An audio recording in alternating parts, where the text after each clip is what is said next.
혹시 이런 생각 해보신 적 있으세요? 세상에서 가장 영향력 있는 철학 중 하나가 과연 어떻게 탄생했을까 하고요. 오늘 우리가 살펴볼 건요, 어떤 복잡한 논쟁이나 이론이 아닙니다. 바로 한 고대 경전에 기록된 붓다 본인이 직접 겪었던 그 생생한 개인적인 여정이에요. 자, 모든 이야기의 시작은 사차카라는 아주 자신만만한 논객의 도발에서부터 비롯됩니다. 그가 붓다에게 와서 이렇게 쏘아붙이는 거죠. 당신 제자들은 마음 수련만 하지 몸은 완전 나약한 거 아니냐고요. 뭐랄까 좀 시비를 건 거죠. 바로 이 도발적인 질문에 답하기 위해서 붓다가 그럼 내 얘기를 한번 들어보게 하면서 자신의 생생한 경험담을 풀어놓기 시작합니다. 몸과 마음을 어떻게 단련했는지에 대한 이야기 말이죠. 자, 그럼 본격적으로 그 이야기 속으로 한번 들어가 보죠. 붓다의 이야기는요, 그가 깨달음을 얻기 훨씬 전, 그러니까 왕궁의 모든 안락함을 뒤로하고 진리를 찾아 나선 한 젊은이의 모습에서 시작됩니다. 과연 그의 탐구는 어떤 모습이었을까요? 그는 왕자로서 누릴 수 있는 모든 안락한 삶이 결국엔 공허하고 괴로움으로 이어진다는 걸 직감했어요. 이건 진짜가 아니다라고 느낀 거죠. 그래서 더 높은 진리, 이 고통을 끝낼 방법을 찾아서 모든 걸 버리고 떠나기로 결심합니다. 우리가 이걸 바로 그 유명한 위대한 포기라고 부르죠. 자, 그럼 궁을 떠나서 그가 가장 먼저 한 일은 뭘까요? 당대의 최고의 명상 스승으로 소문난 알라라 칼라마를 찾아간 겁니다. 일단은 해결책을 자기 밖에서 전문가에게서 찾으려고 했던 거죠. 우리도 뭔가 막히면 전문가 찾아가잖아요. 비슷한 심정이었을 거예요. 근데 정말 놀라운 건요, 그가 스승의 가르침을 스펀지처럼 흡수해서 정말 순식간에 마스터해버렸다는 거예요. 그가 도달한 경지가 바로 무소유처라는 건데, 이게 뭐냐면 말 그대로 모든 물질적, 정신적 대상이 사라진 완전한 공, 즉 텅 빔의 상태를 경험하는 겁니다. 요즘 말로 하면 완벽한 디지털 디톡스를 넘어서 생각과 감각까지도 완전히 로그아웃한 상태라고 할까요?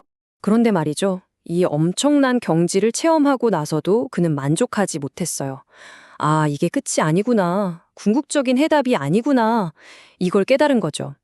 왜냐하면 그 깊은 명상에서 깨어나 현실로 돌아오면 괴로움은 여전히 그대로 남아있었거든요. 이건 뭐랄까, 일시적인 진통제 같은 거지. 병의 근원을 치료하는 약은 아니었던 겁니다. 그래서 그는 멈추지 않았어요. 다시 길을 떠났죠. 이번에는 더 대단한 스승, 당대 최고라고 불리던 우타카라 라마푸타를 찾아갑니다. 혹시 이 사람에게는 답이 있지 않을까 하는 마음으로요. 그리고 그는 또다시 그 스승의 가르침마저 정복해버립니다. 그가 도달한 경지는 비상비비상처, 이름부터가 어렵죠. 이게 뭐냐면 생각이 있는 것도 아니고 없는 것도 아닌 정말 인간 의식의 가장 끝자락에 있는 가장 미묘한 상태를 말해요. 당시에는 이게 인간이 도달할 수 있는 최고의 경지, 끝판왕이라고 여겨졌습니다.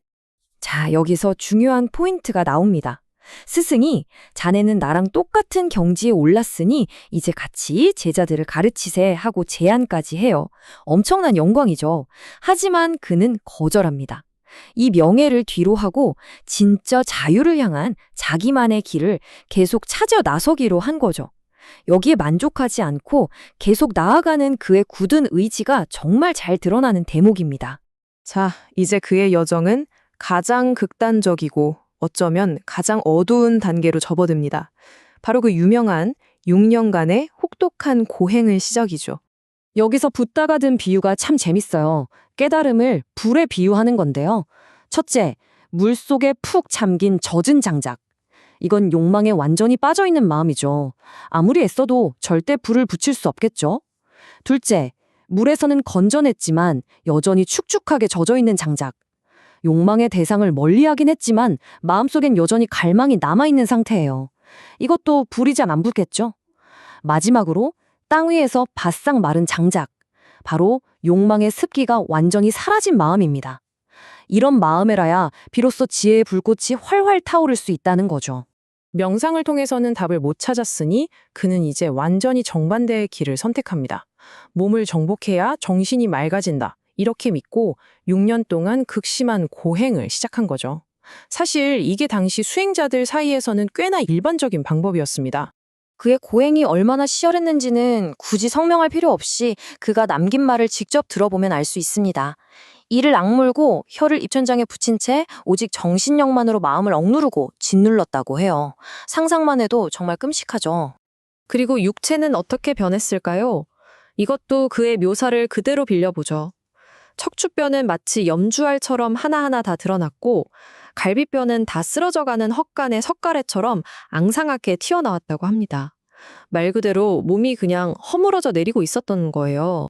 그 중에서도 가장 충격적인 묘사는 이겁니다. 배를 만지려고 손을 대면 등뼈가 잡혔다고 해요. 상상이 가시나요? 정말 죽음의 문턱 바로 앞까지 인간이 갈 수 있는 육체적 한계의 끝까지 자기 자신을 몰아붙인 겁니다.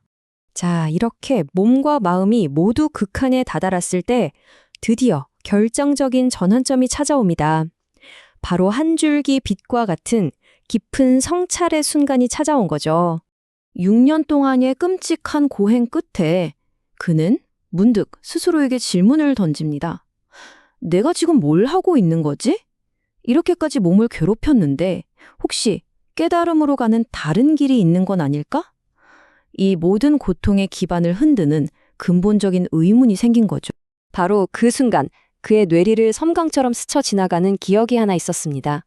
아주 어린 시절 아버지와 함께 나무 아래에 앉아 있었을 때 아무런 노력이나 고통 없이 그냥 자연스럽게 찾아왔던 아주 평화롭고 행복한 명상 상태. 억지로 만든 게 아니라 순수한 기쁨 속에서 경환했던 바로 그 순간이었죠. 그리고 이 기억을 떠올리며 그는 엄청난 깨달음을 얻습니다. 스스로에게 이렇게 묻죠. 잠깐만, 나는 왜 이런 즐거움을 두려워하고 있었지? 감각적인 쾌락이나 나쁜 것과 전혀 상관없는 이런 맑고 건강한 즐거움 말이야. 어쩌면 고통이 아니라 바로 이런 평화로운 행복감이 깨달음으로 가는 길의 일부일지도 모른다.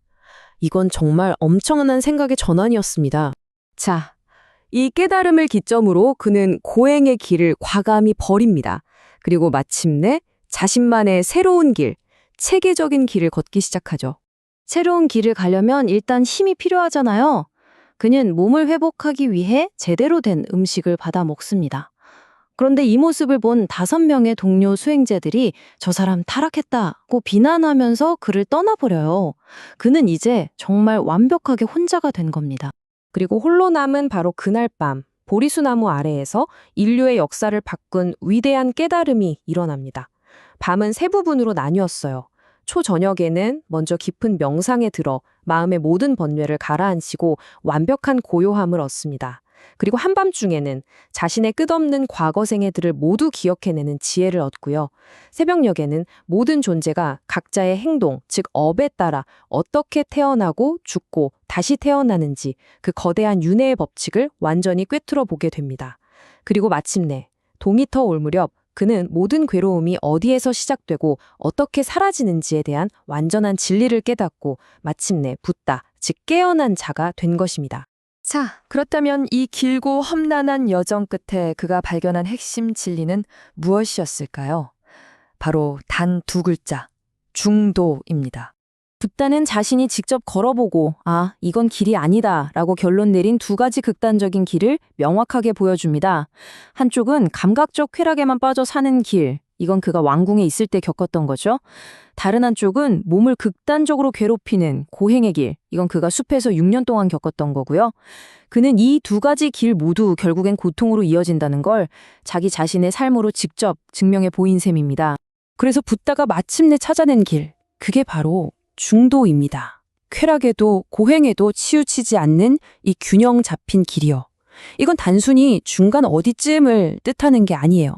몸을 너무 괴롭히지도 너무 편하게 하지도 않으면서 건강하게 유지하고 마음은 맑고 명료하게 해서 지혜를 얻기에 가장 이상적인 최적의 상태를 만드는 것. 바로 이게 중도의 핵심입니다. 자, 이제 이야기는 다시 맨 처음으로 돌아갑니다. 기억나시죠? 붓다에게 시비를 걸었던 논객 사차카. 이 모든 이야기를 들은 사차카는 어떻게 됐을까요? 그는 날카로운 논리로 붓다를 공격하려 했지만 결국 붓다의 그 생생한 경험담과 그의 존재 자체에서 뿜어져 나오는 평온하고 빛나는 기운 앞에 완전히 압도당하고 맙니다. 아, 이분은 진짜구나 하고 깨달은 거죠. 이 이야기는 2500년 전의 이야기지만 사실 지금 우리에게도 똑같이 중요한 질문을 던지는 것 같아요. 우리는 살면서 수많은 극단 사이를 오가잖아요. 일에만 미쳐서 번아웃이 오거나 반대로 너무 나태해지거나 혹은 극단적인 다이어트를 하거나 폭식을 하거나요. 여러분의 삶에서 이 중도를 적용해 볼 수 있는 부분은 어디일까요? 우리 각자의 삶 속에서 균형을 찾아가는 것. 어쩌면 이게 바로 붓다가 우리에게 남긴 가장 큰 숙제일지도 모르겠습니다.